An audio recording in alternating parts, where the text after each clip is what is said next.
hey man, like, yeah, it's a big deal, but if we walk through this, it's just going to cost this per month. And there's max out of pocket for the year. And these plans, like, they're built to support your family. It's not free. It's not TRICARE Prime, but there are really good health plans and options out there.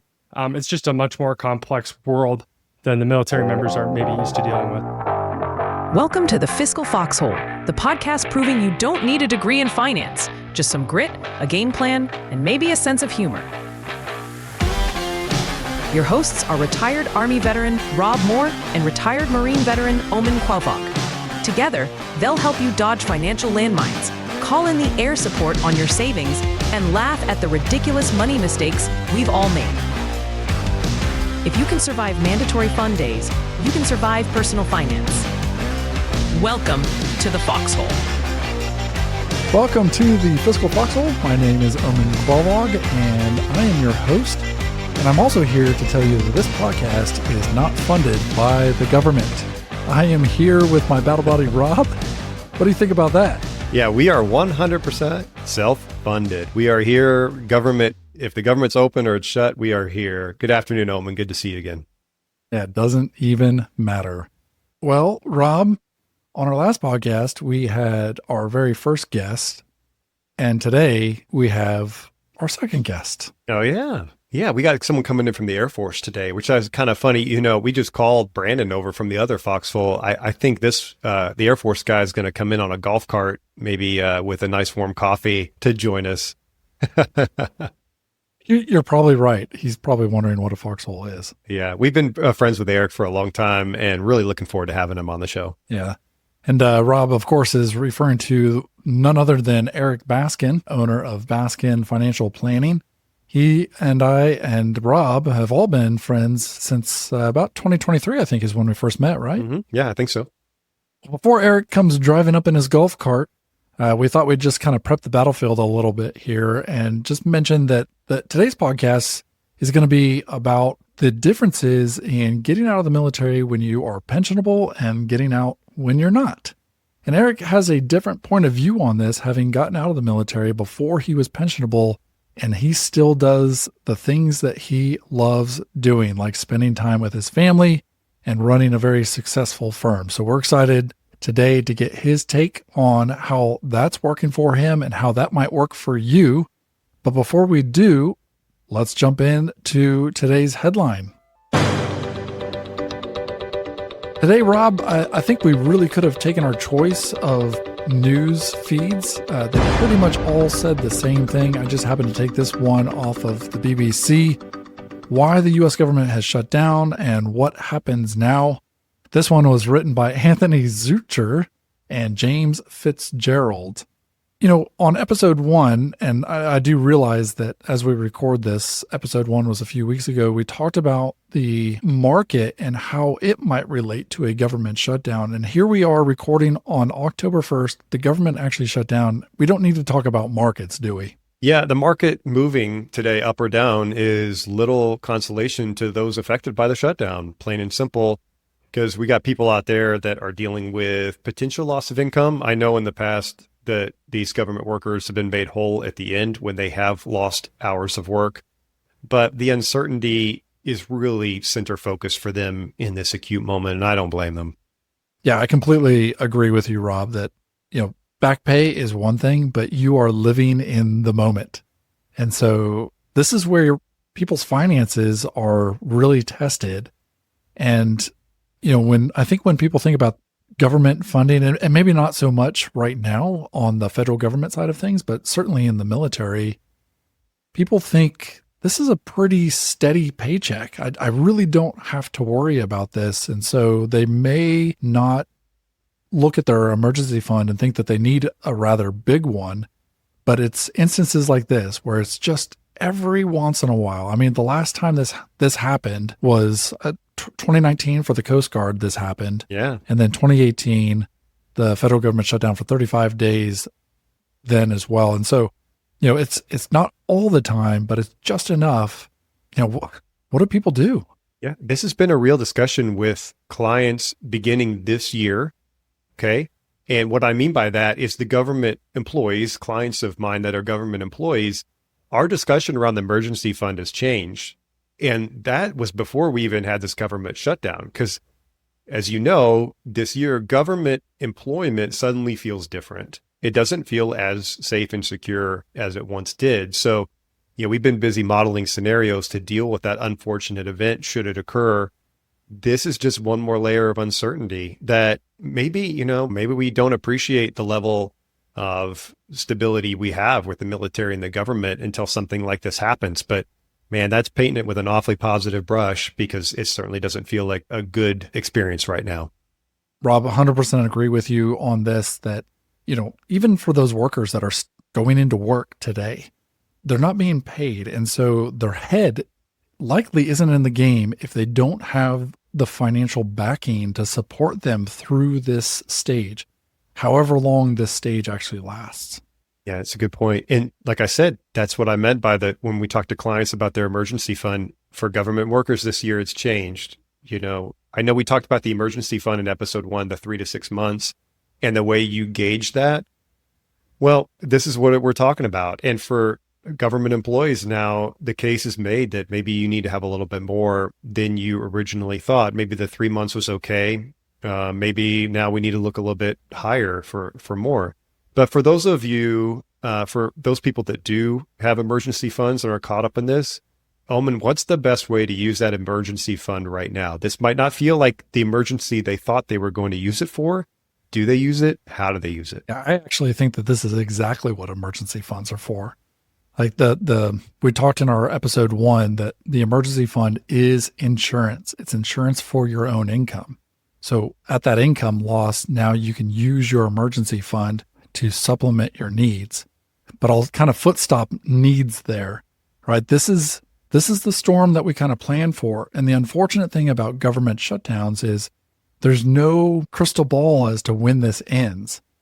We mentioned earlier the last one was 35 days in 2018, a month's worth of pay, right? That's 2 to 3 paychecks that you're not receiving. You will receive, but that you're not receiving it. And I don't mean to be fear-based in this, but really because the end is unknown, it's kind of time to hunker down a little bit and maybe have a look at your expenses.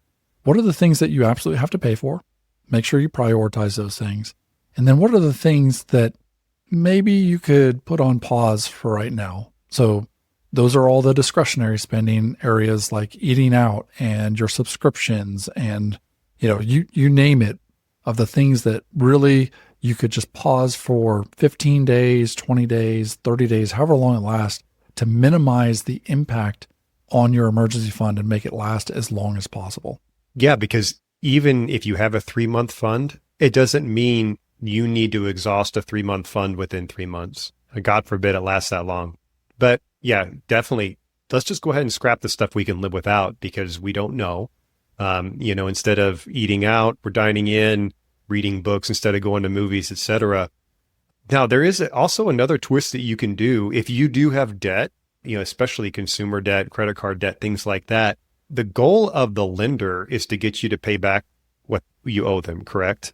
If you give them a call and explain the situation to them, a lot of the time the lenders will say, hey, we'll give you either a reduction in interest for such amount of time or a forbearance of some sort, because it's in their best interest that you remain financially solvent to pay your bills. So just one more little, maybe if you can find a way to draw back your expenses in the short term, that might be a good one. So another area that you might see around on social media, or you might have already received a notice if you already bank with these institutions. But if you're calling around your financial institutions, and they are not sponsors of the show, maybe they will be one day, but USAA, Navy Fed, these kind of institutions that were built for military members are offering low to no interest loans to float you across paydays. So those are just other options you might look at. It's not a bad idea, but if you've got the emergency fund, you can always use that. But because again, we don't know when the end of this is, it might be worth exhausting some loan options before you tap into the emergency fund in case you have to actually explore both. Yeah. Great point, and thank you for bringing that up, because there's some unconventional ways you can use. It's not just your emergency fund. You don't have to face this alone. There are systems in place to help you out. Can I ask? We've spent a lot of time talking about the bad news here and in the harsh reality of this government shutdown, and that's where our focus should be, because that's the challenge we face, or you face if you're a government employee. Is it fair to look for the silver lining in this? Because you remember when 2020, when it shut down, and that dread, that ulcer grew inside, and you're like, okay, what next? And then suddenly within the next 2 weeks, I found myself with all the time in the world with my kids, and we were doing these really creative things in the park. And I don't mean to diminish those who lost their careers and jobs. There's a lot of hardship out there. I was in the active duty in the military, and I didn't have to worry about that. So I do need to admit that, but I was free to sort of explore that sudden spontaneous time I had with my family. Perhaps this is the opportunity to, instead of maybe worrying about what you can't control, maybe this is time to go ahead and control the things you can, the things we just talked about, but then also maybe indulge in those opportunities that present themselves, those longer walks with your kids or your pet. If you're so inclined and you do keep Netflix, watching that show that you wanted to. So, basically kind of enjoy your time, work on a project you've been putting off, find a productive way to get positive results from this unfortunate circumstance. I could not agree with you more. In fact, I do think sometimes that the federal government and anybody else who lays off workers in this way, or puts them on furlough, I should say, it's dangerous for them to give so much free time to their employees. It took time when I was going through something similar in this fashion, where I had blank space on my calendar. And at first it was a little bit weird. Like, I didn't know what to think about the fact that I didn't really have anything to do with my time. But then it started to feel really good. And then I started to think, wow, what really is valuable in my life? Like, what else can I do to keep feeling like this, that I can now spend time with my family, spend time with my dog, help people where I want to help people. And then that started to shape the way that I look at the work that I do. Like, do I want to keep doing this job over here that made me feel like I was grinding away at life? Or do I want to do something that makes me feel like I have space in my life and on my calendar? So I actually love your point of view here, that this could be a wild opportunity for people to maybe look at their lives in a different light, at what it might look like if they weren't grinding at the federal government. And that's not anything against federal workers at all. I know we have some of the most loyal workers working for the federal government, and those that love what they do. But this just offers an opportunity for a different viewpoint. Here, sabbatical just fell in your lap. Use it wisely. Couldn't agree more. And there's no better time, there's no bad time to return to your values. Well said. I think that's going to wrap it up for the article for this week. We are definitely going to be staying on top of this, as this kind of plays out over the next day and week and weeks to come. Hopefully not. I mean, hopefully people are getting back to work here shortly, but we'll keep up with it. But as we wrap this up, I think we're ready to welcome Erik to the Foxhole. What do you think, Rob? All right, let's bring him in. Here we go. We want to welcome Erik down to the Foxhole. Thanks for having me, guys. Excited to be here. Can remember having a drink with both of you about 2.5 years ago. So fast forward to now, you're both firm owners and running this podcast, and just thankful to be part of it. So thanks for having me. Yeah, it's been awesome. We sure missed you in our last Mail MoneyCon, but I think you were off doing something pretty important at the time, right? I was. Yep. Having a baby, or my wife having a baby. We had a baby, but hopefully so not I got you. an old daughter. Yeah. Hopefully not me. 4.5, 4 and 3/4 month old. Loving That's amazing. dad life right now. That is amazing. For everyone listening, we're going to get into your background here in just a little bit. But before we do, can you tell us a little bit about your firm? Yeah, absolutely. So firm name, Baskin Financial Planning. Pretty original name, right? Named after my last name. We're in year 5, I think, of operation. Started in April of 21 officially. Serving about 55 clients nationwide. Work with a lot of military veterans, as you guys do as well. Probably like 2/3 of my practice. operate kind of totally virtually. I live in Colorado Springs, but working with clients all over the country and in the Springs, but pretty much totally virtually. That's amazing. I know I'm older than you, Rob. I know you're older than me and Erik. Checkmate. But, just for everybody listening, all three of them, I have wanted to be Erik when I grow up. Like, I have genuinely just looked at your firm and thought that is the way that I want to do things. So I certainly appreciate you coming on this show and, giving some insights into your life, into your planning firm. Appreciate that. I'm happy to be here and be of help to anybody listening, and you guys. Obviously, always love talking to you guys. Well, hey, let's move into our first segment here. And what I wanted to do was, we're going to do this a little bit differently than what we've done in previous shows with our one other guest. And this is going to be more of a round robin because we all have different backgrounds in the military. So this first part here, and Rob and I actually haven't done this in any of our podcasts yet, but that's to give people just a little bit of a background of how many years in the military we've had, where we are in our career now, how far departed from the military we are. So first things first, Erik, would you mind just kind of giving a little bit of background about where you came from in the military? Yeah.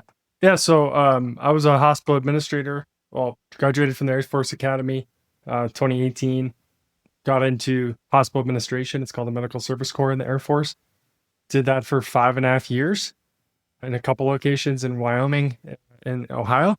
And then kind of as I was doing that, started my firm in a part-time capacity, kind of like nights and weekends in 2021 and did that for like 2.5 years while I was on active duty until I got to the point where it made sense.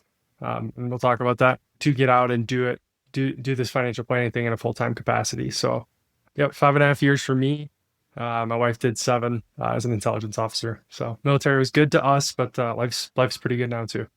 Thanks for that background. And Rob, where are you at with this? Yeah, my transition overlaps a little bit, same as you, Erik. Maybe you were kind of one of the ones that inspired me to do this unorthodox way to do the nights and weekends thing. So, however, I did go over 20, just about to hit 23 almost. And started about 1.5 years ago in the financial planning firm, nights and weekends, and launching full time. Well, this month we're going to be going full time to days as my missions run dry. It's kind of wild. And Omen, you're all the way out, right? I did 25 and a half, so both enlisted and officer time. They just kept me around, and actually I kept getting into this cycle of payback tours. So they'd send me to a school, and then I had to do a payback tour, and then they send me to a cool duty station, and I had to do a payback tour, and I actually found myself not being able to get out. It was really hard. So yeah, but I'll join you guys on those nights and weekends, really more so on the education side of things until I could get into, I did a skill bridge for 5 months before I went on terminal leave, and then finally I went into a position working for somebody else, and then I decided to open up my own firm. Did that only just recently. So yeah, 3 different stages in career, 3 different timelines in terms of how much military service done. And I think today we're going to compare what it looks like to leave the service at different points in the career arc and compare and contrast what that looks like. So Erik, I wanted to kind of bring this back to you, if that's okay. And talk about your decision about staying in the service versus getting out. Yeah, it's obviously one that takes some time to come to. It's a tough decision for anybody, but especially I think those that do it much before that pension date of 20 years, right? If we're talking someone that gets out at 5, 6, 7, 8 years, you're giving up a lot of career stability, certainly a very valuable pension, as you guys both know. And so there's a lot that goes into it. For me, I think there's certainly some math that went into it in terms of what we had saved, what our savings rates were, what is our income. My wife and I are both fortunate to be in the military and officers, so we had a pretty good income. Starting a firm was not very capital intensive. So we didn't have like a ton of student debt or anything like that. So we were kind of able to start this firm and start growing and making it profitable, and then get out and do it full time when the numbers made sense for me, just because we kind of had a little bit of an unlimited quote unquote runway with my wife being able to stay in and continue to like bring in a very solid paycheck if needed. She ended up getting out shortly after me, officially in April of 25.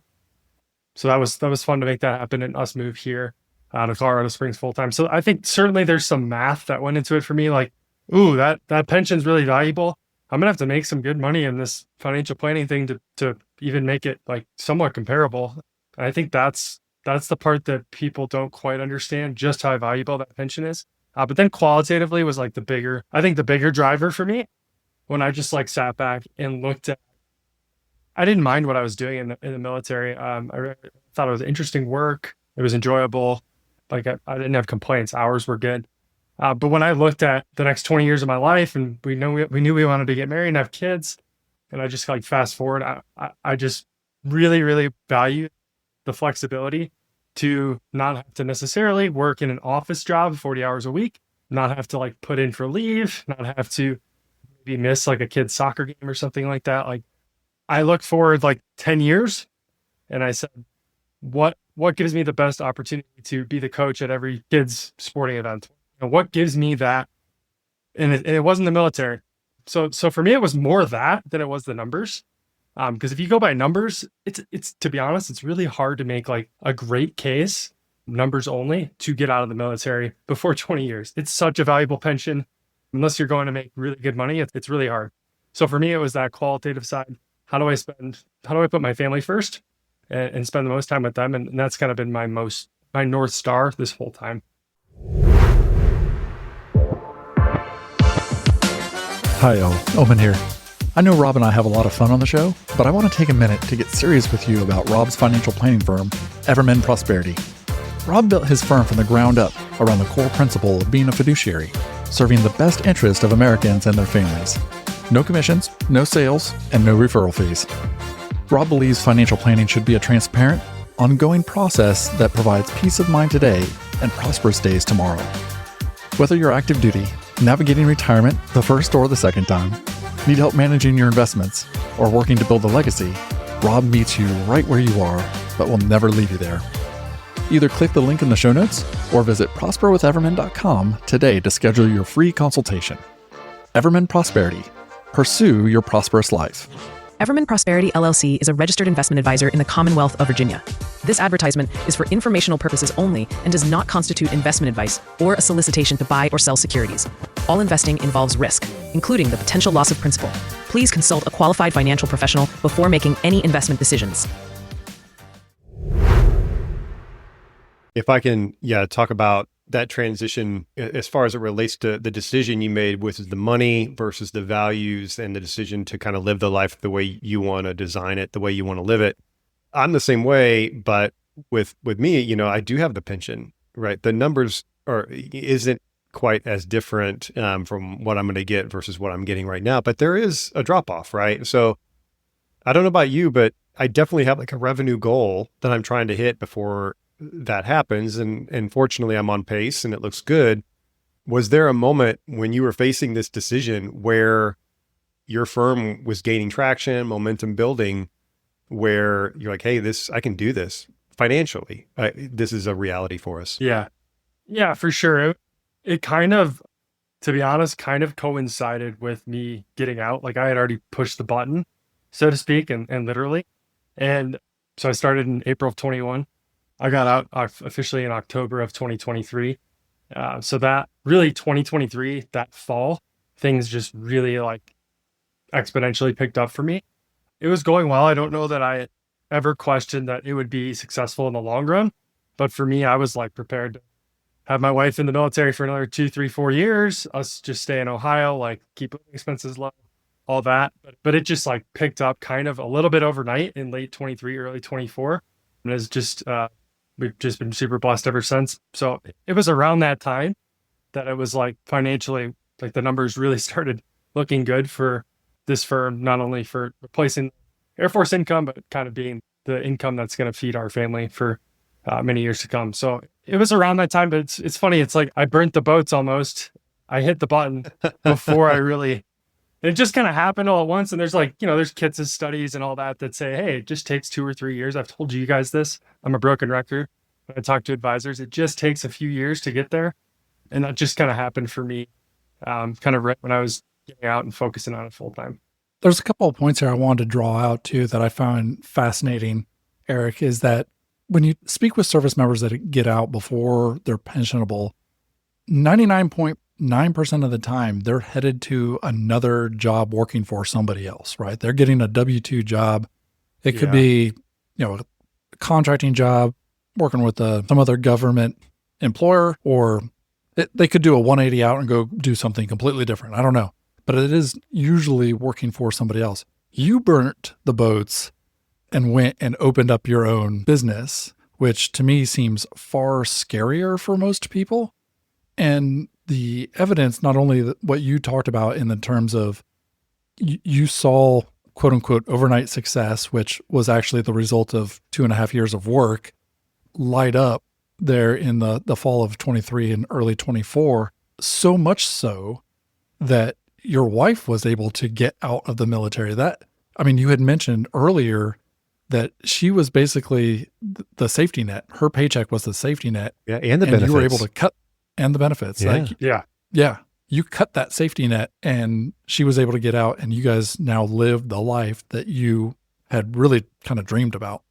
Her getting out, I think, was the long-term play. She was never going to be, I'm going to get out and run this little financial planning firm. We're going to follow her around. She's going to do 20 years. No, the goal is, we wanted to have a family, raising kids at home, have her be able to be at home with the kids. That was kind of the goal. But we just ended up getting there, I think, a couple of years quicker than the initial spreadsheet projections was initially showing us. So it is interesting, risk-wise, when you look at it, getting out of the military and starting a business.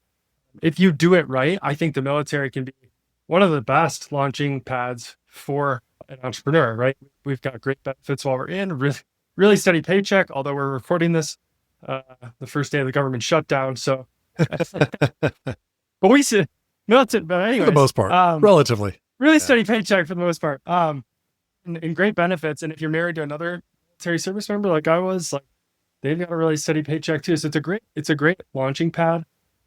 And I think people are seeing in 2025, this is not the 1960s, 70s, and 80s anymore. This is working for a large corporation, let's say, used to be viewed as a very, very safe job. We're seeing that's really no longer the case with some of these companies cutting 10% of their middle management because of AI or whatever it may be, tariffs. I really do see once early on running a business that has clients, it's very tough. It's very lean. You guys know what it feels like. But once you're up and running and you're past that tipping point of that 2-3 year mark, I really do feel like it's less risky than me working for, a big corporation and having a W-2 job. Somebody that could fire me tomorrow and my income goes to zero, or I've got 55 clients. And if I lost one or two for whatever reason, it's not going to materially impact my income. You're already kind of leaning in, taking this to where I was going to ask you the next thing. And that is referring to the fact that Omen and I think we both, throughout our military careers, we pushed through to the 20 because I think he and I are very much the same, that we appreciate that stability. I always thought that I wanted to have the very stable, easy income throughout the rest of my life. And something bit me, about 3 or 4 years ago. It's hey, maybe this entrepreneurial thing is for me. Yeah. So just a couple of questions. You've already kind of touched on the difference between, that safety net mindset and the hustle mindset. And to kind of pair with that, have you always had that entrepreneurial spirit and you're kind of breaking free of the military got you to that point? Or was this something that arose after you were in the military? I would say it arose after I was in the military. I think around my senior year of college, around then, I really started reading a ton. Junior, senior year, just reading as many books I can get my hands on, and a lot of those being entrepreneur or business books. So one that was super impactful for me, $100 Startup by Chris Gillaboo. I probably just butchered his last name, but he's written a few really good books, a couple on entrepreneurship. And that was really impactful for me in terms of doing some soul searching and, hey, what am I interested in? What might people pay for? What could be a viable business? Where do those intersect? And that's kind of what led me to XYPN and Michael Kitces and starting your own RIA. So I think that entrepreneurial bug came from reading for me. That was the antithesis of it. And just doing a lot of soul searching when I was spending a lot of alone time, to be honest, in my first job, coming home from work, living in an apartment alone in Cheyenne. I'd get home at 4 o'clock or 4:30 and just, all right, what do I do now? Because at the academy it was class, military training, hockey practice, spend time with my girlfriend, and totally packed days over and over and over again. So going to active duty and just having a normal job, I kind of got home and I was like, well, I can't just watch Netflix. I got to do something. So that's kind of where I put my energy into. And I think I was fortunate. Like when you were my age, Rob, like there wasn't, I don't think Internet? this starting a, well, that of course there wasn't internet, cell phones, nothing. Starting your own business in this capacity, like with XYPN and with all the tools and tech that we have, like it just wasn't the same.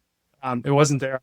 I'm just fortunate to be, I think we're all in the golden age. I say this all the time. I think it is the golden age of running not only an online business, but specifically a financial planning business that we run. It's interesting that you bring up, like, when did you get the bug, the entrepreneurial bug? Because I actually can't really pinpoint that for myself. I stayed in for 20, mainly because I had reached that point of no return of, my wife and I around the 9-year mark had really kind of purposed to say, are we going to get out or are we going to stay in? And we happened to get a duty station that was phenomenal. Like we basically spent 3 years together as a family, no deployments, no trips, nothing. It was literally just go to college and be a student. And that was so what we needed at the time. And that took us over the hurdle point, which then led us to, if you want to retire as an officer, you need 10 years as an officer. And so, that took us to 21 years. And while in England, that was where this happened. After we figured out that financial planning was where I wanted to be, it was the discovery of XYPN. And I think we have that all in common, that discovery of XYPN and the fact that this is possible to go open up your own business and do this with a proper amount of support with people who understand you. So this is probably going to lead to a conversation a little bit later on down the line about a supporting tribe. But that was around the time where I realized that I don't actually have to work for somebody else. I tried that on for size and it didn't really work for me when I got out of the military, when I retired. I have found now that in opening my own business, like the freedom that you have to run the business, not only how you want to run the business, but also I can participate in so many more things in my family's life, in my friend's life, in my church life than I ever could in working for somebody else. So there are good days and there are bad days, as I'm sure you've gone through as well, but I wouldn't trade this in for anything. This is amazing. Yeah, it's such a great point. We've talked about this separately. I remember, we were trying to connect over something and you said, hey, I'm out the next week, spending time with family. And I'm like, that's the best. I could relate, the math has to math your pension, or if you've got one, plus, what you're bringing in from your business. Sure, it's got to work for your family. But beyond that, it is amazing for the solo business owner, really any business owner, but especially the solo, how tightly your business is really wound with your personal life. Like if you, in our context, you take on a client, let's say you spend 15 hours a year with that client, the compensation you receive from that client, you're giving 15 hours from health, family time, whatever it may be. And that's going to be worth it in some cases. And in other cases, it's not. And it might depend on how much the client is paying you and how deep you are into your career and all that. So it is the best to be able to have that complete control, in my opinion, over how much you work. You set your own rates, really everything.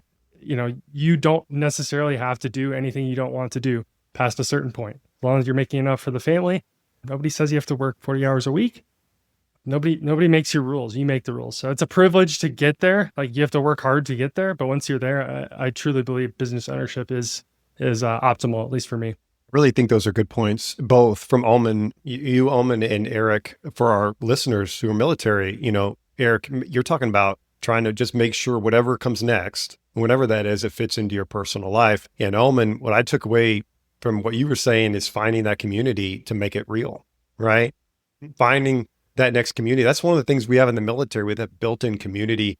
Everybody is doing kind of the same thing. We're all facing the same direction, trying to achieve this mission. Yeah, the feeling when you get out and you're like, oh, I'm on my own. Well, if you don't do it right, if you don't make it fit into your personal life and find your community. I do want to backtrack a little bit, Eric, you buried the lead a little bit. You dropped in there like, oh yeah, I was a Division I athlete. You just kind of casually peppered in the hockey thing.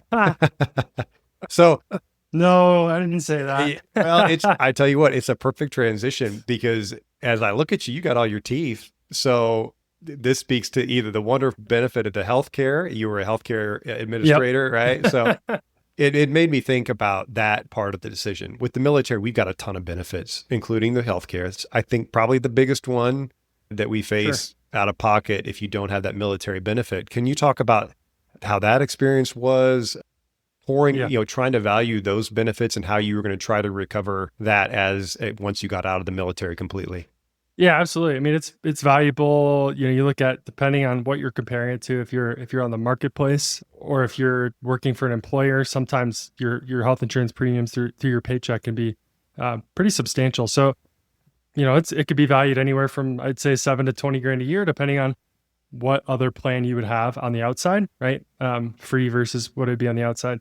For us, it was an interesting. The other curveball in there was pregnancy, right? So we had our daughter like a month after my wife was off TRICARE Prime, right? So that was like, yeah. So if you guys want an episode on CHCBP, right, continuing healthcare benefit, I don't know if I got that acronym exactly right, but that's what it is. Continuation of TRICARE. It's COBRA for TRICARE.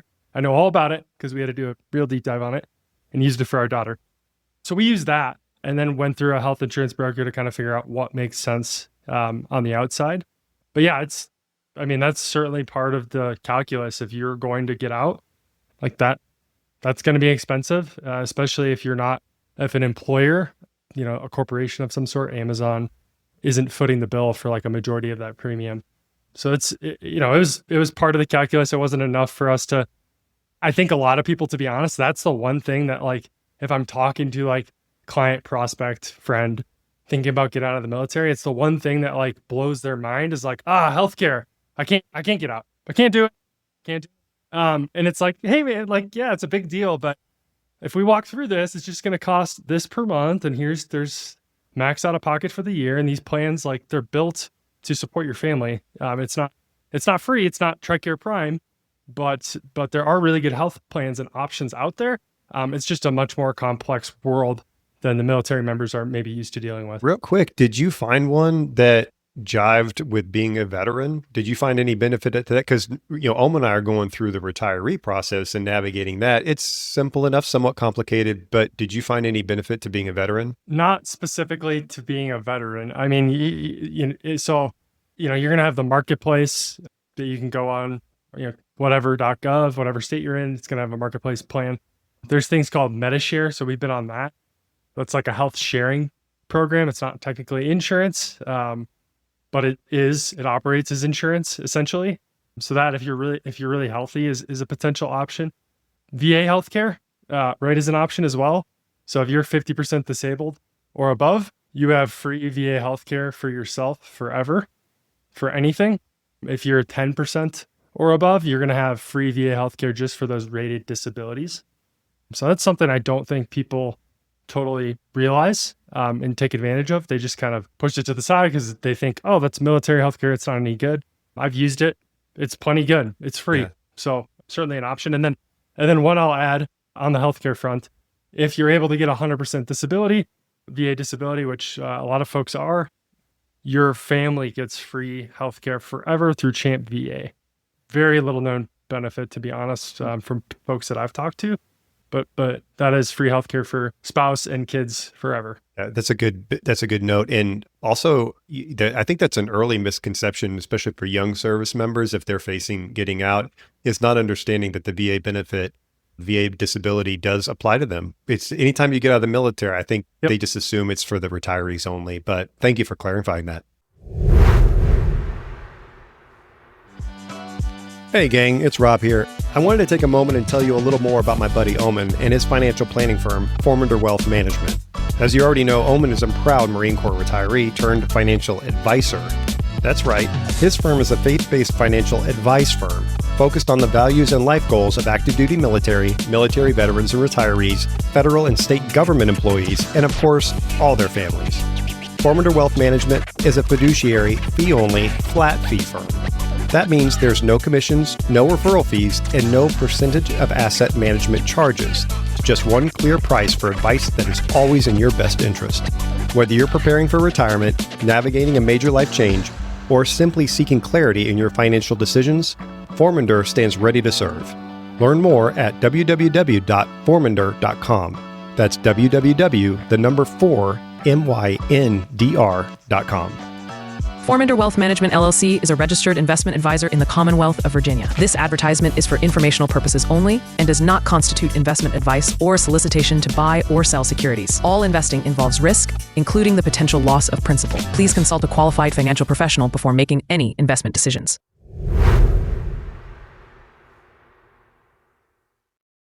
Well, we're still kind of on the topic of benefits that come with just being a veteran.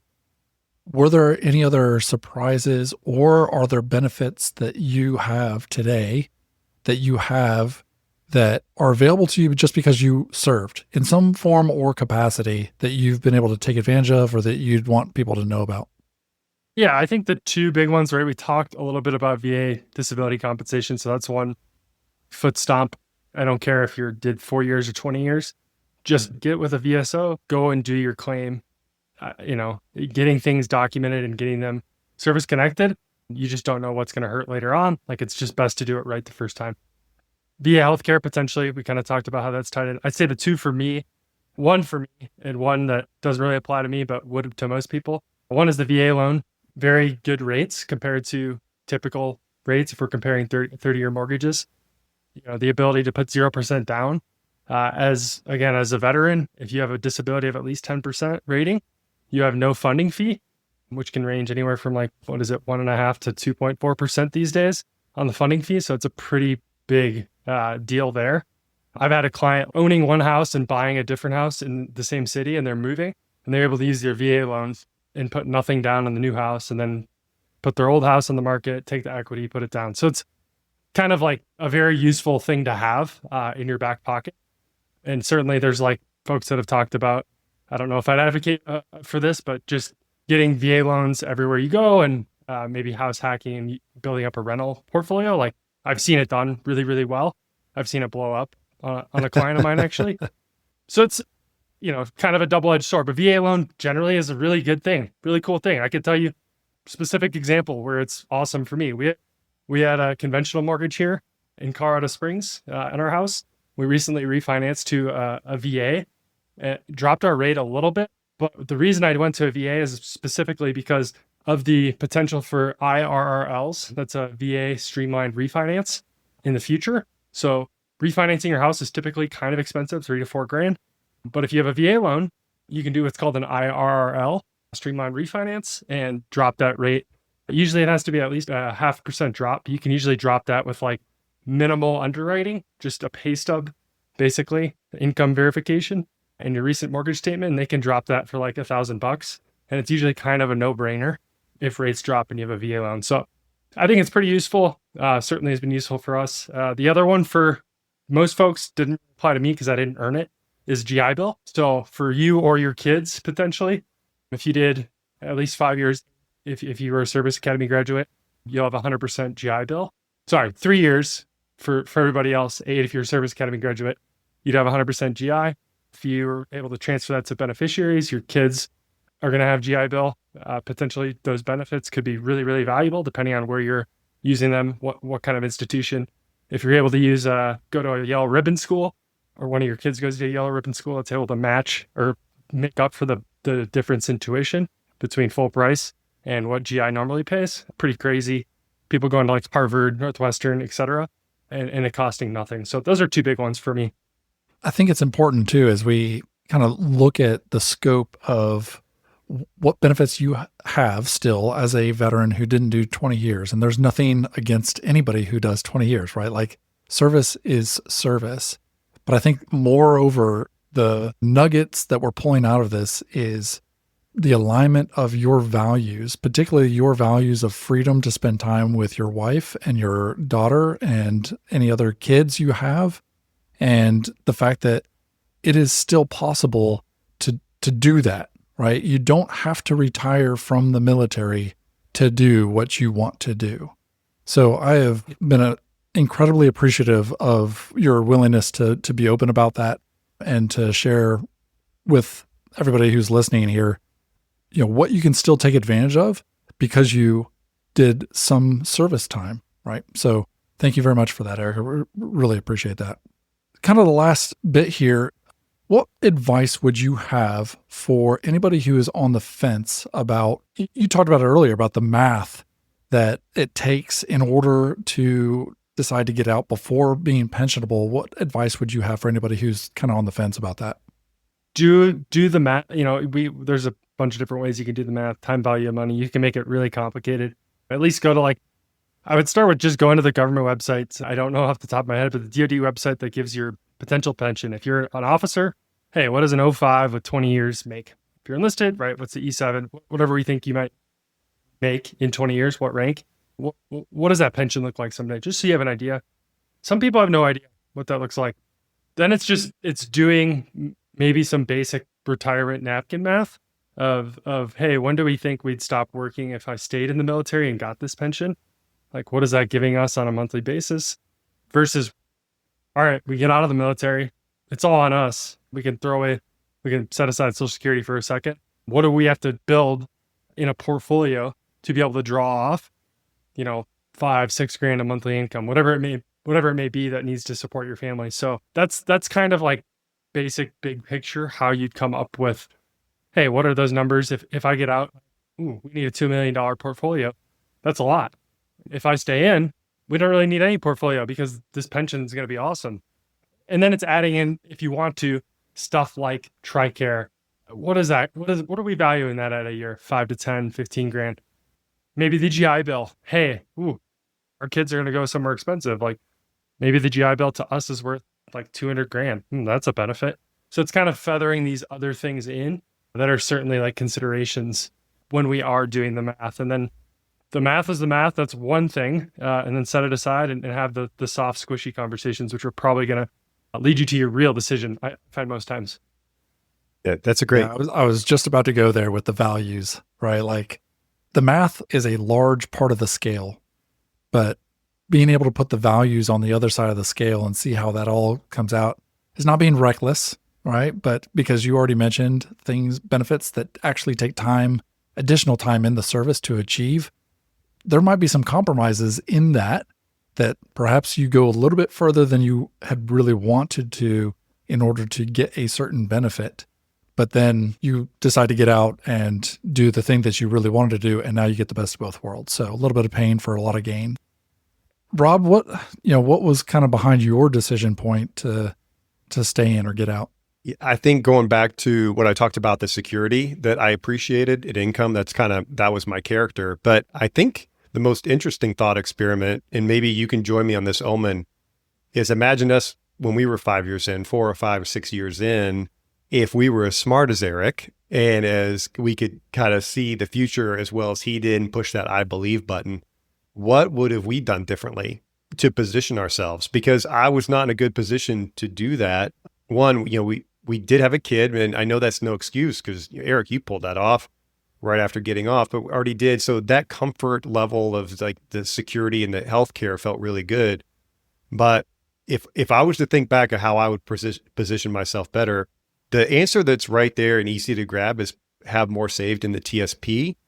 But I preach liquid a lot to people because we've talked about this in previous episodes, is, locking money away in a retirement account is great for the future. But as we're talking about these transitions that are in midlife, those accounts don't help you too much. So if I had more liquid savings, more in a brokerage account, I might have felt more enabled to switch careers and do something else, do this or do something else. I just happen to love what I did in the Army. So I had no pressure or desire to get out. What about you, Omen? If you went back and younger you, how would you position yourself to make the switch that Erik did?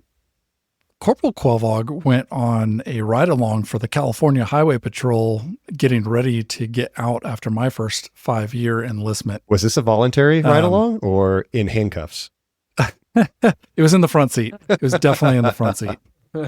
But same as you, Rob, is like, I don't think financially that we would have been in a position at that time to have the independence to be able to make a decision such as Erik did. It just kind of progressed to the rest of our career staying in the military for setting us up for the independence that we needed to be able to then do what we wanted to do.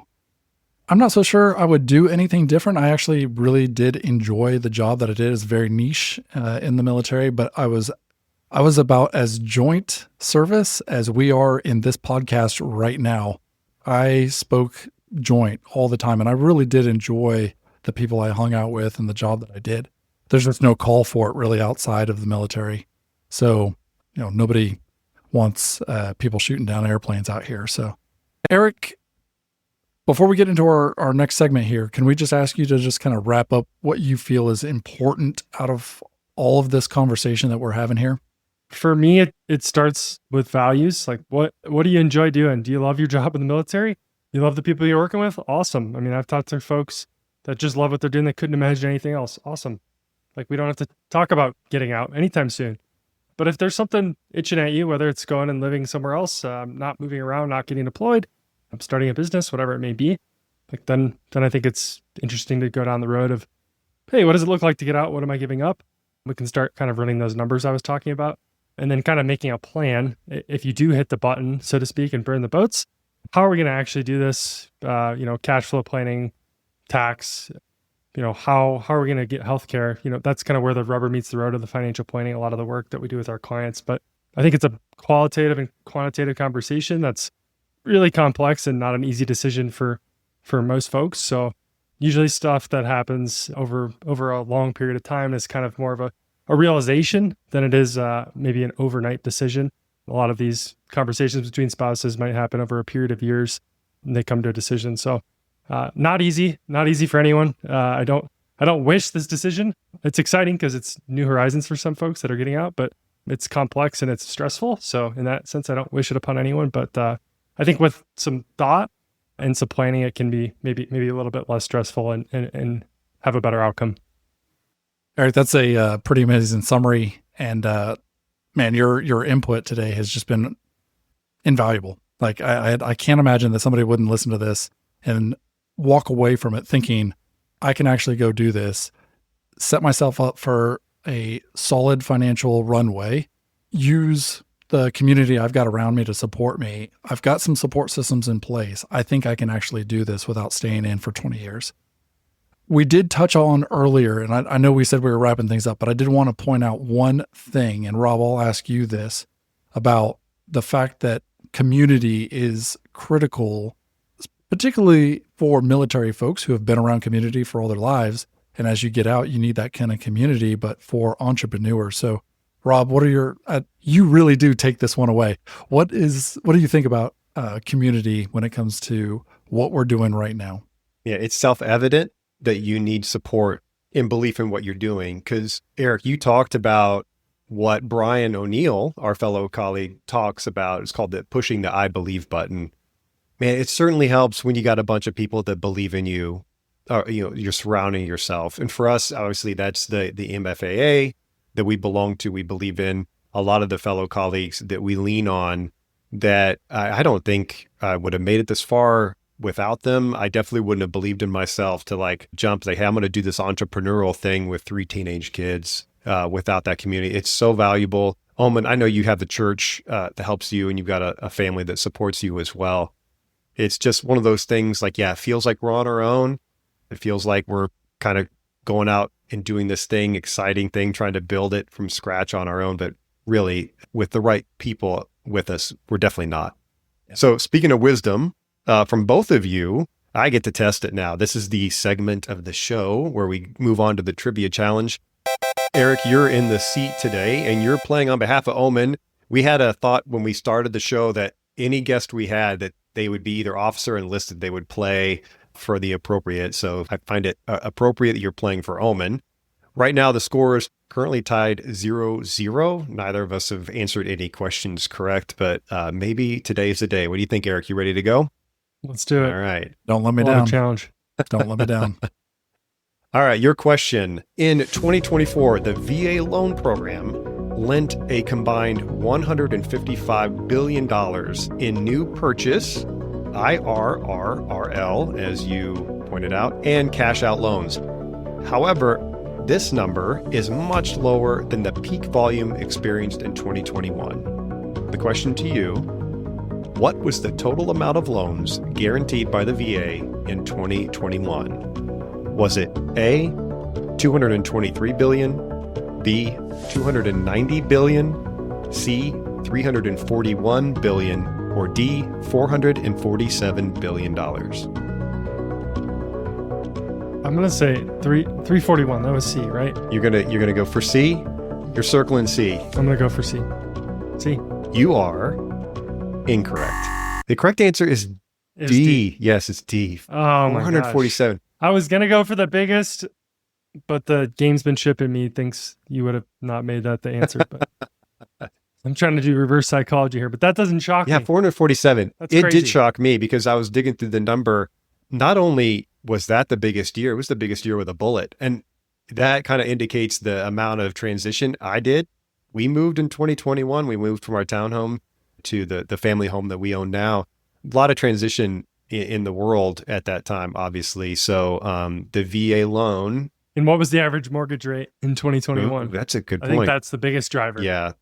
For me, Oh, that's yeah. the biggest driver. That's why I thought 2021 alarm bells went off. I'm like, well, that's 2% mortgages. That's a lot of mortgages being moved, I bet. Yeah. Yeah. Last stuff. And the decrease since, right, kind of indicates that the rates have gone up. So people are like, oh, we're staying put. We're Yeah. good.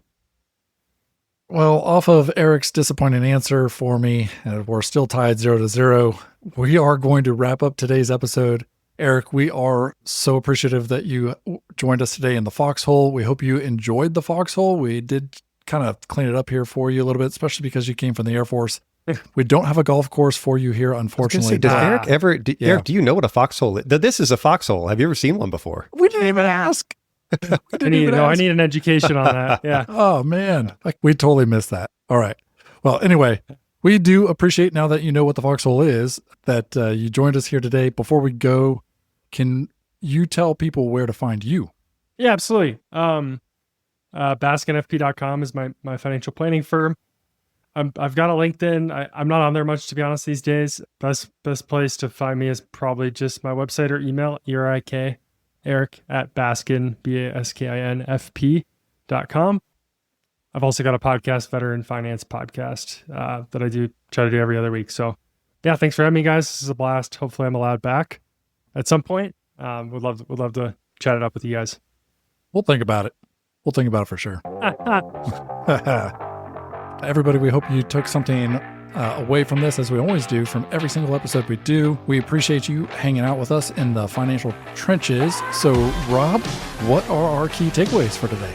A lot of wise words from Erik Baskin today, but the key takeaways we discovered from his wisdom were, 1, you can get out early from the military, but when you do, make sure to prioritize your values when you consider the different ins and outs of the financial situation. And if you do get out early, some benefits such as the VA disability, VA healthcare, VA loans, and GI Bill will stay with you, and make sure to take advantage of those throughout the rest of your life. 3, while you're leaving the military, you're moving to something else. Make sure that something else balances with your personal life. And when you find that something else, make sure to find the community related to that believes in you and your new adventure. We'd love to hear from you. If you have questions you'd like answered on the show, please send us a note to fiscalfoxhole@gmail.com. If you heard something today that you'd like to discuss further, or you just want to dig deeper into your own financial game plan, both Rob and Omen are accepting new clients and always happy to chat. You'll find the links to their websites or to book appointments in the show notes. Rob Moore and Omen Quelvog are both registered investment advisor representatives. This podcast is for educational and entertainment purposes only. While they are both advisors, they are not your advisors. Therefore, nothing you hear on Bisco Foxhole should be taken as specific investment, legal, or tax advice. For guidance tailored to your situation, please consult a qualified professional who understands your individual circumstances.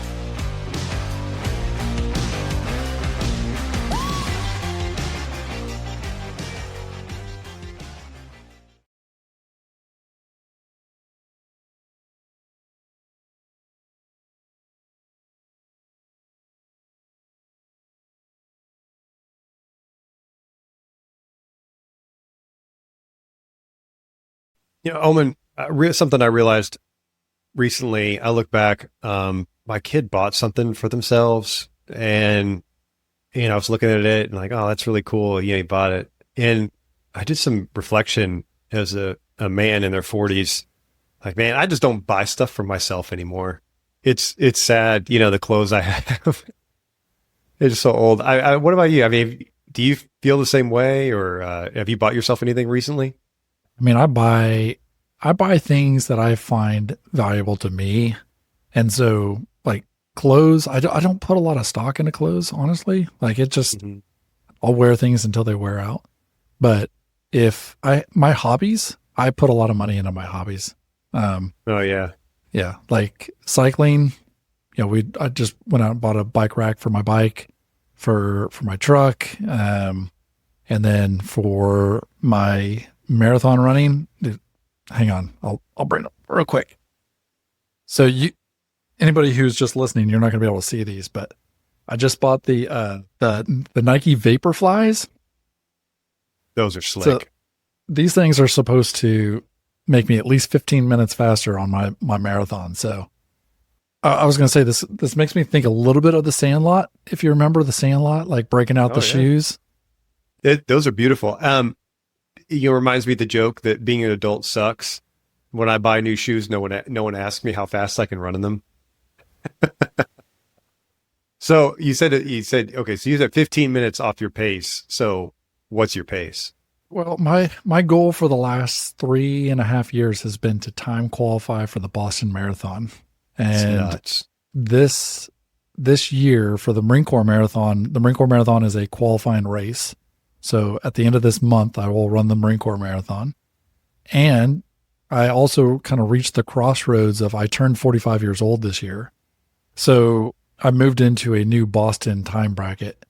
So they want you to run a marathon in 3 hours and 15 minutes, but there's what's known as the buffer, right? So if they don't allow everybody who runs a marathon in 3 hours and 15 minutes to get in, it's limited to a number of people. So there is a time threshold. So actually my goal is to run the marathon in 3 hours and 10 minutes so I can try to make it into the Boston Marathon next year.